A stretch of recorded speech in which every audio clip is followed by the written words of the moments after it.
Hello, friends of YouTube. How we doing? It's the first WardiTV Cast YouTube thing of the week. That was a great intro, wasn't it? That's one of those ones where you just cut the intro and you go again, but you know what? I'm gonna roll with it. My head's in a little bit of a weird mood today. I've been having a bit of a lazier week. Just preparing for a busy few weeks coming up, and after having a few busy weeks, recently with December and January were just insane on the stream, and February there's been some bits and pieces happening too. So coming off of a lazy weekend and an especially lazy day to cast this before I jump into casting IE and B stream the next few days, just wanted to get this one recorded already to make sure it's ready for Tuesday. So it's I guess the intro really reflects my mood, which hopefully won't reflect too much on the rest of the cast, though. Good to get it out there already, isn't it? Top left hand side, we have a little bit of a different series for you guys today. Obviously, a lot of these YouTube exclusives have been focusing primarily on Korean players.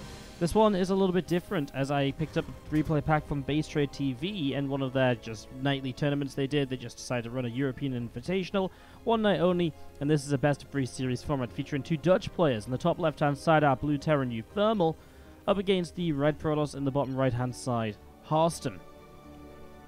So yes, a little bit different, not 2 Korean players, or I think we did do 2 European players before. We did uThermal versus Serral one game at one point. But, yeah, this is obviously going to be a bit of an interesting test to see kind of what the viewership is like when we have something a little bit different. It's also going to be a bit weird because it's going to go on while IEM kind of bits is happening, so I don't know. But as always, if you do end up enjoying it and liking it, let me know down below. Whether it makes a difference to you, whether you're watching European players or Korean players, let me know in the comments. That's what, that's what they're there for, and it does help me to really sort of drive the content in certain directions towards what you guys want to see. Of course, if you really enjoy the content, leave a like, consider subscribing to the channel. Helps us to keep this whole thing growing. Now, this TVP matchup is one that happens quite often. Harstem and uThermal, being both Dutch players, meet each other in obviously a lot of the European qualifiers, on the European ladder a lot, on their streams a lot. They obviously meet each other in the WSG quite regularly, offline lands in the Netherlands, such as the Dutch StarCraft League. These guys have played each other a hell of a lot compared to what you would imagine maybe 2 regular European pros playing against each other. So it's actually a pretty kind of back and forth dynamic between the 2 of them. Sometimes Harstem wins, sometimes uThermal wins. You know, they really do trade series quite nicely. And it makes for a pretty cool story where you don't come into this expecting one player to just be absolutely dominant over the other. In fact, I would say that uThermal has definitely had a tendency to be the stronger player than Harstem in terms of results at events. But when they play against each other, uThermal does seem to have that little bit of a mental block almost, and doesn't quite play as well, slash Harstem has a very good style against uThermal. So we'll see what turns out in this one.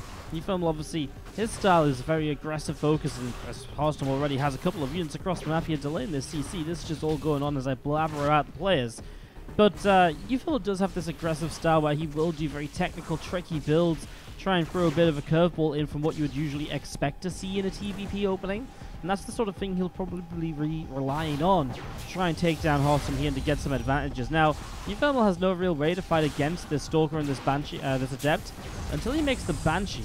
I mean, 4 Hellions on the way down. Looks like they'll just run across the map, and the units will recall, realizing Harstem.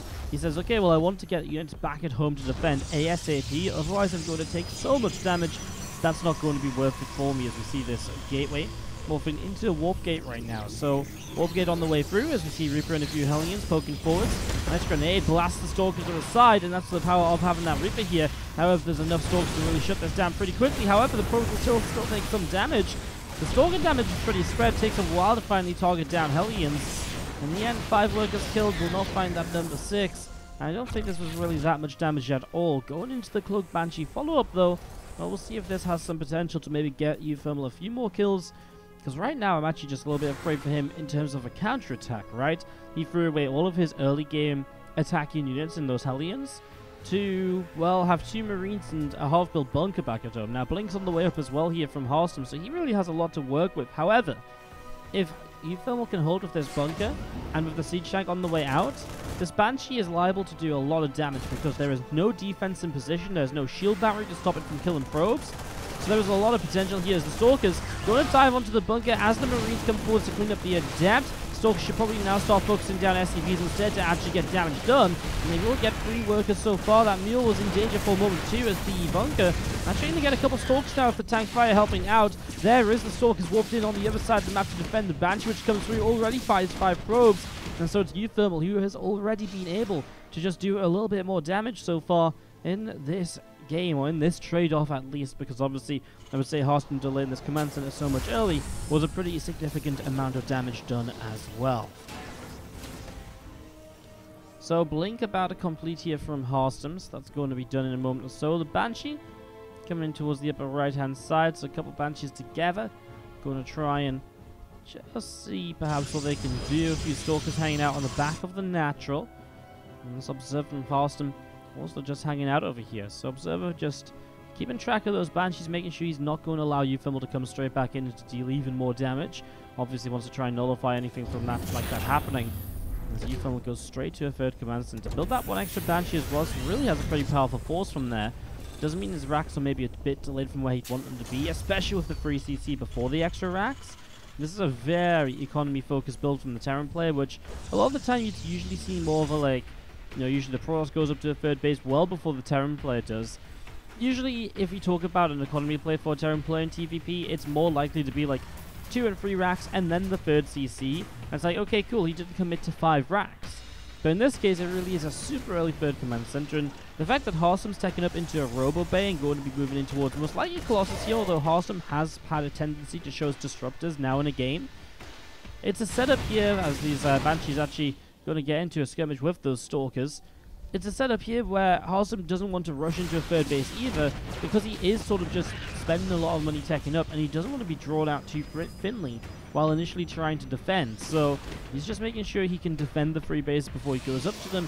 But that obviously plays massively into uThermal's favor, because uThermal's just saying, cool, well, you tech up, I'm going to have a great economy, and I'm going to have an amazing amount of units and economy behind them by the time you've got tech, and that should give me some opportunities. Charge just over halfway done here by Harstem at the moment. There's probe coming up, going to drop down the Nexus on the third base, so getting that down. Still see a Marine just sat on the bottom side as well, just keeping an eye out for anything moving around there, seeing if there's any base being taken. And this last Banshee that remains just being kind of tagged by an Observer. Still annoying though, right? I mean, the Banshee is there, could potentially do some damage, and the Observer gives itself up to keep track of it. That's still kind of expensive. I mean, an Observer, there's only 1 of them on the map, so he actually has no map control from Observers, because his 1 Observer is currently kind of chasing a Banshee, which doesn't do anything. It's kind of a nice little something that uThermal is getting from the Banshee player as well. He does take a worker lead. Now, that's a very good situation for a Terran player. A worker lead against a Protoss, because generally, you already have the income advantage as a Terran with the Mules, to some extent initially, and so if the workers are even, you have that Mule boosting up. Now he's got a worker lead and the Mules, you can see the advantage that uThermal will have. And again, usually it's the Protoss player that tries to take this early game income advantage into his favor. So there's Hallucinated Phoenix heading in towards the top left hand side, Bunker coming up on the front of the third base as well.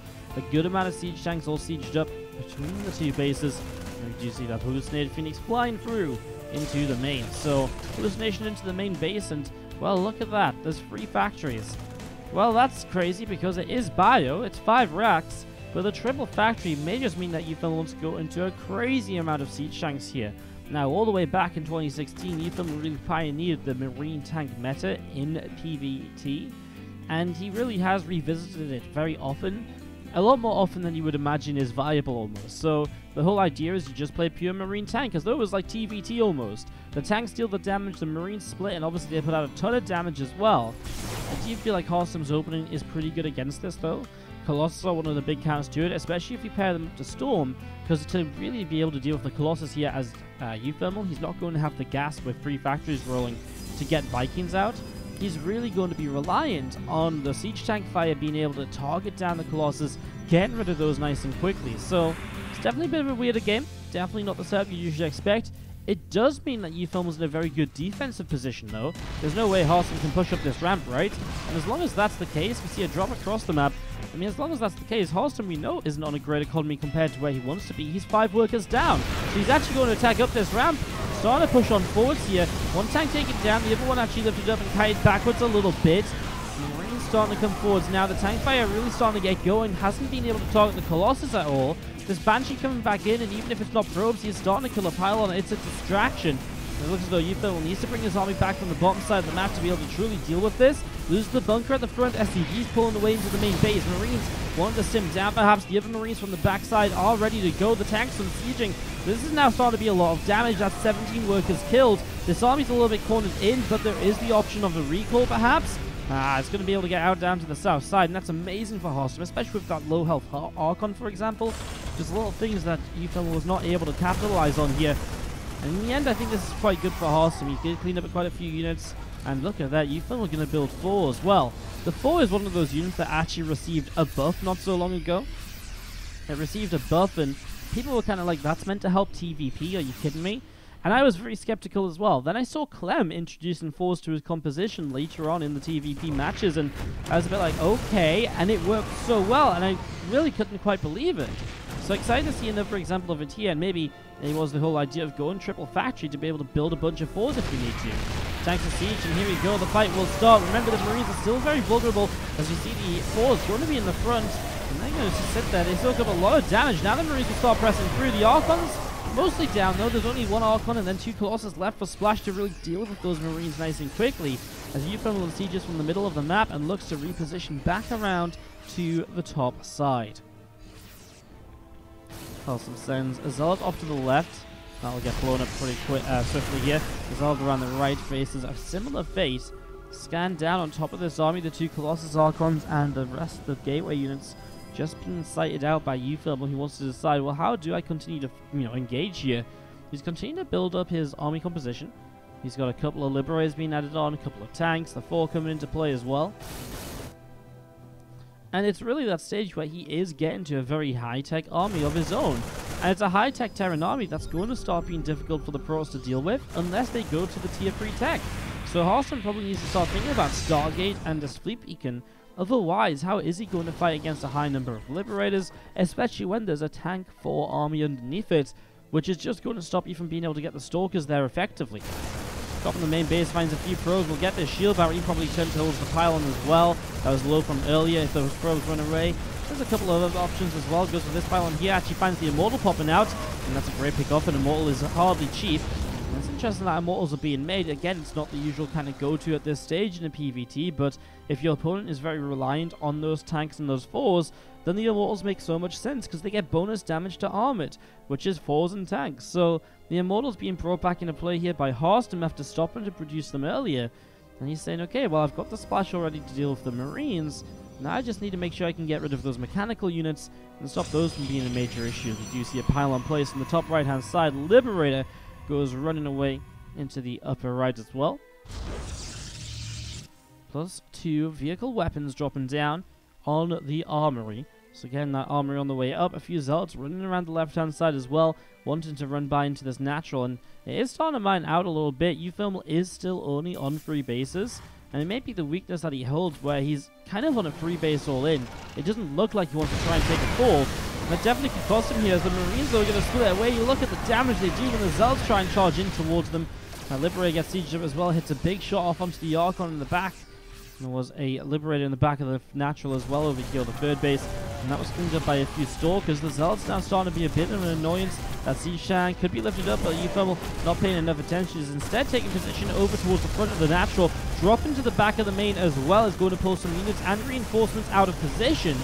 Impressive forward, this entire natural expansion is in a huge amount of trouble. Harstem's stuck on the low ground. If he goes up to the high ground, he has to go through so much tank fire. I mean, those first couple Stalkers are going to melt. And this is actually going to get very awkward. There's a few Marines already killed away towards the high ground as well, and so the production is being chipped away at. uThermal scan sees the army moving around out to the center. I still feel like this tank line, though, is a little bit too deadly to just go pushing on into his Harstem. Biggest threat might be the fact he can come in from the top and maybe the main base at the same time. And that flank could nullify the effectiveness of those tanks and maybe give uThermal a bit more of an opportunity as uThermal going to press forwards now. Harstem sees it with the Observer, but there's nothing he can do about it because he just isn't in position. I just still don't think he has the numbers. The Marines going towards the main base once again. He sees the amount of zealots that have been walked in there, and he'll notice that, and he will respond to it by sending a lot more Marines up there. A couple of Archons here too. You'll see those zealots just melt again. Marine-only fire is absolutely huge here, as we see the tank line being disrupted over here, though. This army jumping on top of the Marines, getting back into play right now. Taking a lot of damage, though, to the splash, especially as we see the Archons coming back in from the bottom. The Colossus obviously able to get a lot done here as well, as the micro from uThermal will potentially save one medevac and the 4. He's going to try and bring it back around and hit the base. Remember, Harstem is just now only able to retake his natural expansion, so he lost that in this fight, and uThermal has just continued to build. But I still have to say, uThermal, he's got so many SCVs now that are not effective. He had to pull away from the natural, a few zealots running around in there that caused him to have to react and to pull away and to lose mining time in this game. And again, the main base is so oversaturated. He needs to get a few of those workers back on the natural, and he needs a 4th base, and that's where this main base orbital is going to be headed. It's going to become the 4th base very, very shortly now. Now, Liberator very low, only 4 HP remaining. Chased down by those couple of Stalkers, but does manage to survive for the moment at least, and it's again just something that Harstem has to keep in mind here. There's a Liberator out here somewhere. It's ready to strike, and I need to make sure I don't let it get any probes, because it being so low on health, it shouldn't really be able to get any. But it does see jump, finds 2 free, and it will just be free. But these other probes are running in, and Harstem responds just a moment too late. Sends that Stalker blinking forwards. Will take a shot, but cleans up the Liberator. Well, uThermal starting to mine from this bottom side base, which is now that main base orbital relocated. Now look at the army supplies. It's only a 20-ish army supply lead for uThermal. And I'll tell you what's really concerning. The fact that he stopped with his upgrades. The last few fights, the upgrades have been fairly even. This next fight is going to be uThermal down an entire set of upgrades. He's down 2 armor upgrades, but he is equal on attack upgrades. His mech army has the attack upgrades as well. But it means that these Marines are not going to do anywhere near as much as they would like to be doing. And it might just mean that not cleaning out those zealots as fast, that can have a big impact here, as he will force the recall though. Great play, stims into the 3rd base, gets only 3 probes, but he lifts up in plenty of time, saying, okay, well, if that recall's coming in, I'm not wasting this medevac, I'd rather keep that alive.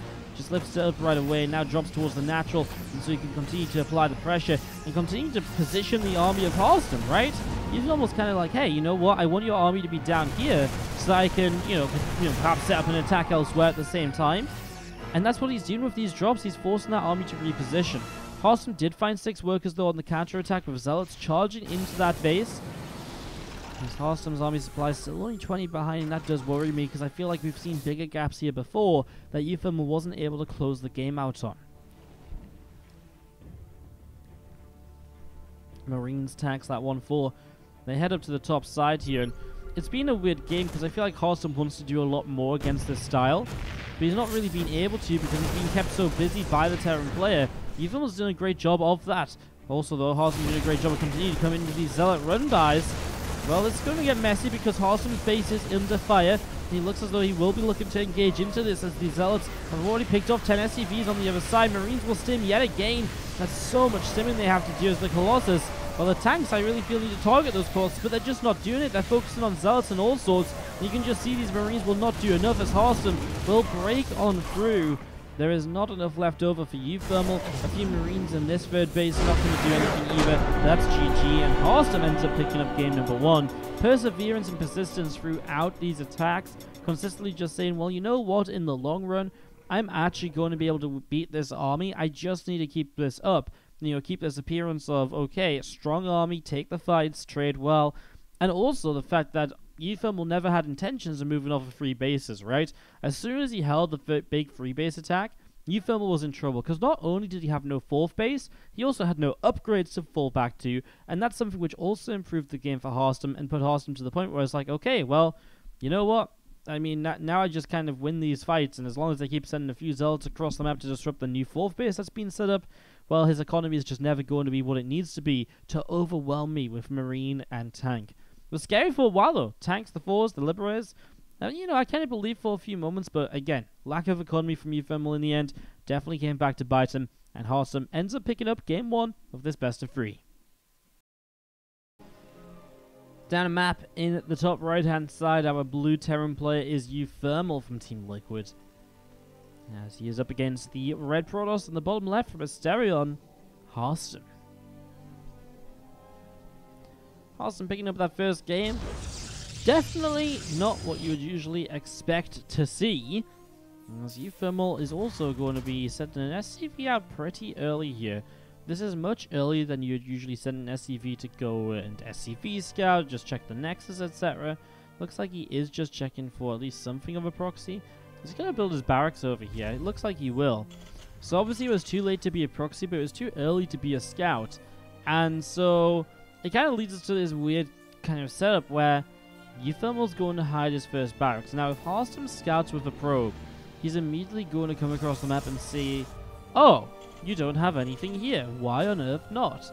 And the answer to that is going to be, well, because obviously uThermal's hiding the barracks way, but Harstem doesn't know that, and it's unlikely Harstem will scout uThermal's side of the map beyond the edges of this base and maybe behind the natural for a proxy. He's much more likely to check over here. However, Harstem not yet probe scouting. He will build a nexus now. We'll see if he scouts after nexus. It's fairly likely that he does. It's a very safe thing to do. We'll come forward, build the pylon perhaps here if he wants it. Doesn't need it just yet, and he will just go away. So he's going to scout for proxy locations, but he isn't going to go across the map. So uThermal's kind of bait slash kind of trick here is not really going to work if Harstem never sees it happening, right? If Harstem never sees the lack of Iraqs in the main, then he's never going to be concerned. So do you see the probe heading up to the top side of the map? Slowly but surely, though, is really checking out a bunch of different positions. Factory builds at home, but I am concerned. What on earth is this SCV looking to do in the top left-hand side? He is just hanging out in a bit of an odd spot, isn't he? He's hanging out in a real odd spot right here as the Reaper turns around, finds a probe, will kill the probe. That's actually a real nice pick off from uThermal as well, so good shutdown right there. Is that Reaper just about halfway done at the moment? And that's going to be coming to completion very shortly. Now the Stargate on the way up in the main base, this Adept being chrono boosted out as well. And just seeing Harstem being a little bit cautious right now. Still never really got to see him much, just saw that Reaper picking off his probe, right? So isn't entirely sure of what's going on, but he is building a Stargate, and as we see uThermal building a Hellion. I guess one of the more common setups here would generally tend to become like maybe a Hellion drop into the main with this starport hidden away in the top left side. You get the medevac out, the Hellions run over here just so the medevac comes over, they lift up quite nicely timed, and you know, it just hits a little bit sooner than usual. You can maybe then follow up with a Proxy Liberator or Cloak Banshee, and you can potentially get some damage done there as well with the closer distance that you're working with compared to normal. Adept find a single shot onto the double Reaper, as that's a fusion core hidden in the top left-hand side. Well, I mean, my brain wants to tell me that this is going to be ranged Liberators, because that is generally a build that does involve a fusion core in TVP, and that we've seen before. But I wonder if uThermal, I mean, uThermal is one of the players to really start playing with battle cruisers in TVZ before we even saw the patch which improved the battle cruiser. So he's definitely not one to shy away from weird and wacky build orders. We talked about him liking to be aggressive and making up a few fun builds here and there. That's definitely a possibility right now. That's definitely a possibility, as we see the Twilight is going to be coming down in this main base. So Twilight dropping in the main. The fusion core has just finished up. Moment of truth then. Is it that Liberator range? Is it the battle cruiser? It's the battle cruiser. Oh my god. uThermal is proxying a battle cruiser against Harstem. This isn't just uThermal memeing around on the ladder against someone he knows he's very, very confident against. This isn't a tournament match, okay, albeit it's a small online tournament. It's not the biggest, not like WCS, right? But it's a serious match where he's 1-0 down and he is currently proxying a battle cruiser. So I think one of the issues right now that uThermal will run into is that Harstem is already going Blink. And the reason we don't see BCs being super good against Protoss players usually is because at the end of the day, Blink Stalkers kind of just do counter them. And so if you get enough Stalkers up here, you should be able to turn this around. However, the real opportunity that uThermal will look for is going to be to get this battle cruiser in and to deal some good damage with it before it gets figured out, and to kind of snowball that effect and give himself something to work with. How they, well, Oracle is going to scout the fusion core just as the BC teleports into the main base. So jumps straight in here. No Yamato cannon, kills that sentry immediately. goes after the first Stalker, and this is how it can definitely snowball, right? Already 2 Stalkers down, the other Stalker taking a lot of damage too. He's going to find the Artosis pylon on these 2 gateways here as well, so he can stop a lot of Stalker reinforcements from coming in. And uThermal so far is starting to get a lot of damage done. This pylon's going to drop, those gates are empowered, he can stop it from being powered again. Although in fairness, right now all he's really doing is stopping the pylons from coming up. There's a few Stalkers from the side. Getting picked away at as well. Harstem's supply blocked right now too. Really needs these pylons to finish up. Not just to power the gates, but so much more to also just be able to build anything. Stalker gets taken down. This Phoenix, I don't think is going to have much fun either. This has been a hell of an efficient battlecruiser. We'll move forwards with it once again. Resources lost 2,050 to 350 as Adepts come across the map. Obviously realizing that the Adepts are not going to do much back at home right now, as now uThermal starting to pick off some of these probes. So a few probes going down. The Adept shade up into the natural, but the SUV is gone. It's finished the CC already. And honestly, uThermal has a good amount of units back at home to defend with. Just needs to reposition this tech lab, or this barracks onto the tech lab. Oracle did use its energy to pick off the tech lab of the starport here. By picking that off, what he's allowed himself to do is shut down further battlecruiser production unless another tech lab builds, which is possible. BC has just come out of here and teleported across into the main base, straight into the main. Few probes going down. Phoenix taking a few shots. Doesn't fall just yet. Two Stalkers coming in from the bottom side. And again, that BC is still taking a little bit of a beating right now. Stalkers will actually link onto this as well. And I think uThermal was able to teleport one of his BCs back home, so he's able to start repairing this here. This BC turns around for the Phoenix. Oh my god, he gets both of them. The 9 HP battlecruiser survives. That's actually sick. He rebuilds the tech lab here and maybe just pulls up to this SCV for repairs. He doesn't have tactical jump to get home for a little while still, so let's be a bit cautious with that, as there's that stim pack on the way up.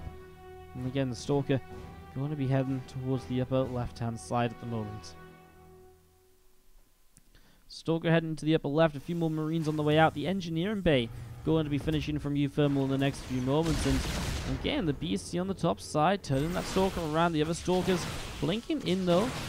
Well, this BC obviously will not have his buddy to help out for a little while. That tactical jump on cooldown for 10 seconds. The starport, you know what? It's savable. It is savable. Where'd the other BC go? It's teleport home as well. Okay, so he's just going to repair both of the BCs. He will lose the starport and BC production then. But, I mean, back at home he still has a good bioforce that's about stim. He builds another starport now. He's already kind of late on the medivacs. That's the only thing I will note here. But he really is late on medivacs, right? I mean, he's got a bioforce with stim, soon to be combat shields, and by the time combat shields is done, the starport will only just be finishing. That's the sort of time you usually like to be pushing forwards already, as that's a dead Oracle as well. Good Cyclone lock on. Again, uThermal's just deflected attack after attack back at home. Put himself in a position now where he's able to start moving across the map. That Phoenix gets locked onto as well. The Reaper's high ground vision allows the Phoenix to, allows the Cyclone to stay locked onto the Phoenix. Reaper sacrifices itself for a grenade. Sacrifices itself for a grenade. Did not say that sentence well at all. And that means the Stalkers get buffed back towards these Marines a little bit. He stims in, the Phoenix goes down. It's now just Stalkers. The BCs up in the skies as well will add a lot to this, especially because they're so tanky. It's going to be so hard to get rid of those. Combat shields about to finish. More Marines, even a couple of Marauders streaming across. This is really Terran heaven right here. And Protoss hell, how on earth are you meant to fight this? The Riddermine gets taken down right away, but so many Stalkers are dropping. I don't think there's going to be much of an answer to the battle cruisers very soon, as the Bio is going to be fighting against the probes. The BCs are left to deal with the Stalkers. And Harstem just types out GG as the battle cruisers from uThermal are good enough to tie this series. 1-1, definitely not what you expect to see. Definitely not what we usually kind of imagine happening. And yet here we are, it works, it happens. uThermal's battlecruiser rush ties it up with Harstem, and we're 1-1 going to game 3 in just a few moments. Wow. Okay. This is it. This is what it comes down to, the third game. This best of 3 here that we're casting from the base trade. I think they call this just like Saturday night fights or something. It's just a little GSL style group they put on with some prize money available to the players. You do have top left hand side. The blue Protoss is Harstem up against the red Terran bottom right hand side uThermal. So yeah, we're casting this. Just struggling a little bit for replays while we're waiting for that legendary IEM Katowice replay pack to come out. I mean, we know it's not going to be too far away, right? So we're really just waiting for that to come out. But yeah, this week I'd probably grab another match or two from this tournament because nothing else is really happening. So I don't really have access to any other replays. So yeah, a little bit of a not the end of the world, I wouldn't say, but it's just one of those weird weeks in StarCraft all around. Like in the lead up to Katowice, it's hard to get players to play and stuff. During Katowice, obviously everyone's at Katowice as well, and so it's a bit of a weird week for producing content. I'm going to be casting the IEMB stream. If you guys watched the last couple of days, then shout out to you guys. If you're going to tune in the next few days, I'll be casting the groups as well. So, yeah, check it out. It's not on my channel, it's on the ESLB stream, but just check out Katowice in general. It's an awesome tournament. It really is legendary, and for all the right reasons. So, yeah, as you see this probe coming across over to the right-hand side. Nexus on the way down. Simulator is going to pop down here as well. Here on Port Alexander, we are starting to get this set to go. And it's actually kind of a little bit funny, but not funny, because apparently we just realized this was a Reddit post the last few days, that all of the mineral patches on this base, this third base here, are 1800 minerals. So that third base has 1800 minerals per patch. That is not how it's meant to be. They're meant to be 1800 and 900 minerals. So every 2 mineral patches have 2700 between them. So this base actually has like 3600 more minerals than it should have. It means it doesn't mine out as fast. And that's one of the big things they try to change in Legacy of the Void. And it was kind of the death to the 2/3 base all-in a little bit. But it does give the 3 base all-ins a bit more strength here on Port Alexander. And apparently we've been playing this map for months and months across so many different qualifiers. And nobody knew until somebody pointed it out on Reddit. Who would have known? Who would have known? Probe hanging out at the top as we see the Stargate from Harstem. Going to be completing shortly. The Adept chasing that Reaper around. He's going to get one shot off on it. Reaper comes down to the low ground. And just seeing a Chrono Boost here actually on the Nexus. So Harstem really just pumping that probe so far. Obviously a much more standard build here from uThermal, not screaming and shouting about the fact that there's a proxy going on or he's hiding the racks away and all of this and that. He's definitely not going to build battle cruisers this game. I think we can say that very safely right now. I would be extremely surprised if we saw that happen twice in the same series. That's just uThermal all over. He will do these builds that seem dumb at heart, and at the sound, by the sounds of it, it's like, well, how is that ever going to work? But he makes them work, and that's what makes him such a terrifying player, because you never really know what to expect at all. You never really know what to expect at all. Like, every time you load into a game with uThermal, you could be this big, scary macro Terran who will drop harass you to death, or it could be this weird proxy with impeccable micro as well, and he really is much more of a micro player than a macro player, I would say. And when I say that, I mean his macro is good as well, but it will still rely on micro heavier things, such as, for example, the drop play and just multitasking, that kind of stuff. This is a fake out. That's the high capacity fuel tank upgrade. Pretty sure he will not commit to this upgrade here. Pretty sure this is a commitment to just trying to kind of scare away or kind of sell an idea of something that's not actually happening. It's a fairly cheap upgrade, and because of that, you can start it up and leave it running, then cancel it without throwing your build off too much. If you actually let this finish for the Medivacs, I mean, at this point, it looks as though it might finish. And I'm actually going to I have no idea.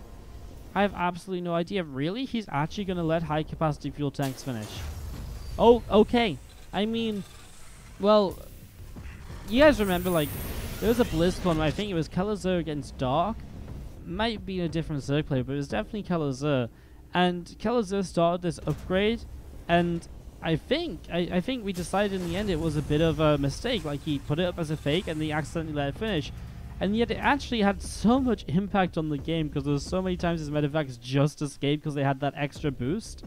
So, yeah, I mean, I guess we'll see what it does for uThermal here. It's just a very weird thing to see being truly committed into, as the Widowmine picks off the forward Adept. The Reaper's gone down as well. So, map vision is limited for both players here. Just a couple Marines from uThermal hanging around the center and going to press forward to try and figure out what's going on the third base in the next few moments. There's this blink opening pretty quickly from Harstem. He didn't go multiple oracles this game, just a single one with the Phoenix. So just a single Oracle Phoenix and then straight into the Twilight Council so you could get Blink up nice and quickly. He's also got that Forge rolling away with the +1 armor, and he goes straight into charge as well. With a nice fast third base like this, we're not going to be seeing that Robo Bay like we saw from him in game number 1 of this series. Instead, it's much more likely to be a lot more gateways, probably sticking on 3 or 4 gases for a little while. Definitely not taking these gases here, and you can see he's still only on 1 gas in the natural 2. And he's just going to play very Stalker, Zealot heavy, maybe mixing a couple of Immortals. And as he feels a bit more comfortable and as though he wants to tech out a little bit, he'll be able to go for a couple of Archons as well. So that's something you'll start mixing a little bit later on. It does give you a very kind of mobile and aggressive army just because you have so much of it. Because those Zealots and those Stalkers are able to spam out pretty quickly, right? 2 Medivacs boosting up to the top side of the map. So, yeah, a couple of Medivacs boosting up to the top. The Phoenix and the Oracle down here taking a couple shots as well from the Marines and the Widow Mine. Here we go, just hanging out on the edge of the main. Going to come straight in here and get ready to unload these first few Marines and Marauders. Going to start picking their way through the pylons. The pylon taking a little bit of damage. And that will fall. Gateway gets unpowered as well. Bio going to try and get this other pylon in the main base too. Oracle backs away over to the left-hand side. A little bit of healing from the shield battery. Stalkers will blink in, and those Medivacs, well, one of them goes very low. The Phoenix jumps in and does some damage as well. And the Bio will begin to unload up on the top side of the map. Temple Archives going to be completed in a moment or two from Harstem, as we do see those 2 Medivacs from uThermal starting to come across. So, I mean, again, he's got that fuel tanks. Who knows what it's going to turn into? And as we do see the War Prism about halfway done, +1 attack about halfway done here as well. It's all about those upgrades coming in from each player. Now, uThermal has that third base coming up, so again, compared to games 1 and 2, obviously game 2 was way off the charts. But game 1 was a very weird TVP as well, despite it being a bit of a macro-oriented game, because uThermal played a bit of a different style, he played a bit of a different composition, and he played that very early third CC. This is a much more regular third CC, where he's got a lot more bio to move around the map and drop with in the build-up to taking a third base. Such that stasis ward off, that scan obviously coming in pretty useful there. So we'll start a kite backwards here. Widow Mines get some really good shots and Zealots clumped up as they eat those connections. And now those first couple of forward Widow Mines are going to unburrow and try to pull away. He gets one of them back. The other Widow Mine actually taking some damage though because it is revealed by the Revelation. But in the end, just that one Widow Mine that ran back initially is going to survive. A Stalker still blinking in. Another Marine getting picked off. Stalker gets taken down as well as the Warp Prism now. Here from Harstem just goes diving on into the main base. A few Zealots beginning to unload. See a little bit of a drop on the left side as well, though. This way, uThermal, like you're talking about, he's a very micro-focused terror, and he will rely on multitasking and, you know, outplaying you in that sort of regard rather than the one big army and how he controls that. So, this is that coming into fashion here already, as we see the bio reinforcements from the low ground, though. A couple of Stalkers got walked in with this Warp Prism, actually protects it from the Viking. I like it. Good decision. He saves the Stalkers in the Warp Prism as well. So, you know, obviously a bit more of an investment than Zealots, those Stalkers, but you don't actually lose them, so it doesn't really cost you anything, and I think that's thumbs up all around. So +2 armor coming up, and now we see the extended thermal lance starting as well. Again, much later kind of extra gases being taken here from Harstem, and only just now really starting to commit into that sort of next stage of tech, which again was just so vital for him in game number 1. It's just a completely different style from that Protoss player compared to, again, how he played that earlier game. And that's so cool to see, right? Protoss, you can switch up that playstyle from one game to the next. It's a very versatile player, and it makes it very difficult to play against them, because you can't just blindly say, oh, he plays this mass charge lock Stalker style every game, let's go very heavy on the Widow Mines at the start, because, you know, I know that's going to be very good against the fact he'll have a lot of charge locks.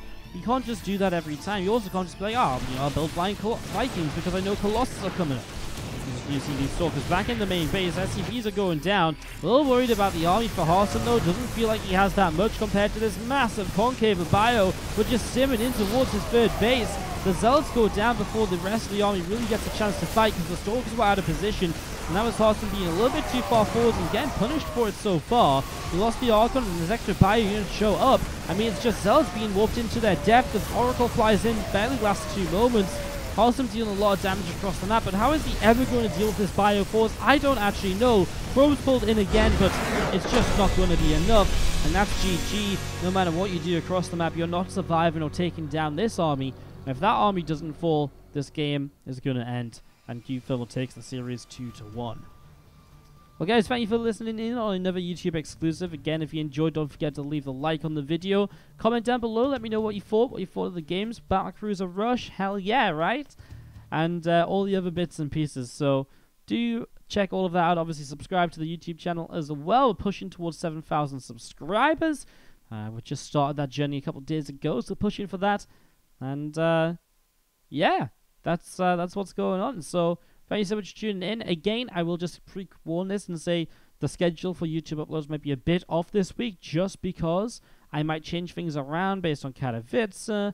I might be a bit caught up with Katowice as well, so it might be difficult to record stuff. I will let you know as soon as I can. And if you do just see me miss an upload, it's just because Katowice has taken up a bunch of time. So shout out for you guys watching, tuning in today. I'll see you guys next time on the YouTube exclusive.